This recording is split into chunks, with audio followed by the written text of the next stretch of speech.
فاش كتقرب ايام العيد الكبير كلشي كيتحمس، الضحك، النكهه، ريحه الشوا. ولكن هذا العيد اللي غادي نحكي لكم عليه ما كانش كيف باقي الاعياد.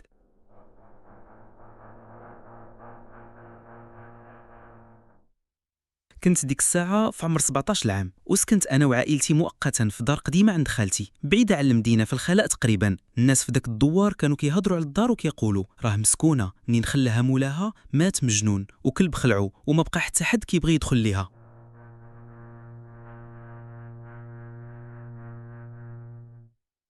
يومين قبل العيد شرينا حولي باهت ما كيهضرش ما كيتحركش بحال شي تمثال كيتنفس بصعوبة. كنت انا اللي مكلف به، ولكن لاحظت حاجة خايبة، كيشوف فيا وكيحرك عينيه بطريقة ماشي طبيعية، وشي مرات كينطق بصوت خفيف ماشي بعير ولكن بحال شي همسات.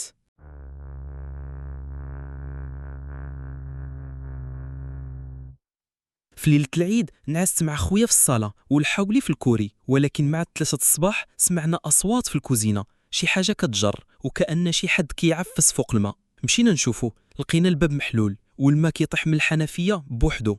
رجعنا البيت خايفين، ولكن المفاجأة الكبيرة كانت منين شفت الحولي واقف قدام الباب كيشوف لينا.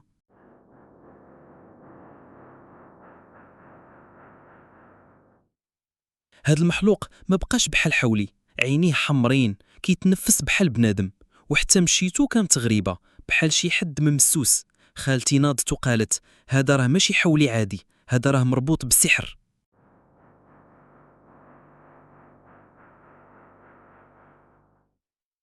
جبنا فقيه قال لينا الحولي مربوط في الدار، والدار فيها جن قديم من عهد مولاها الاول اللي دار قربان في العيد في هاد البلاصة.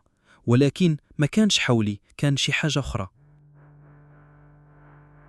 لكن المفاجأة الكبيرة كانت منين شفت الحولي واقف قدام الباب كيشوف لينا.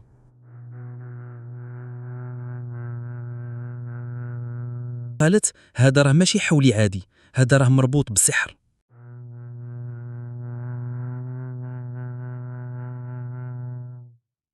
جبنا فقيه قال لينا الحولي مربوط في الدار، والدار فيها جن قديم من عهد مولاها الاول اللي دار قربان في العيد في هاد البلاصة. ولكن ما كانش حولي، كان شي حاجة أخرى.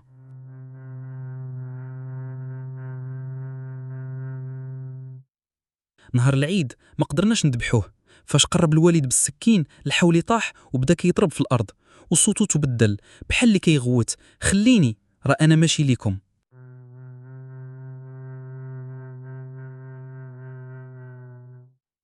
في النهاية الفقيه حرق الحولي وكل شيء تبدل، الريحة، الصوت والبرد اللي كان في الدار مشى. ولكن من داك النهار كنشوف داك الحولي في الأحلام ديالي واقف كيشوف فيا من بعيد.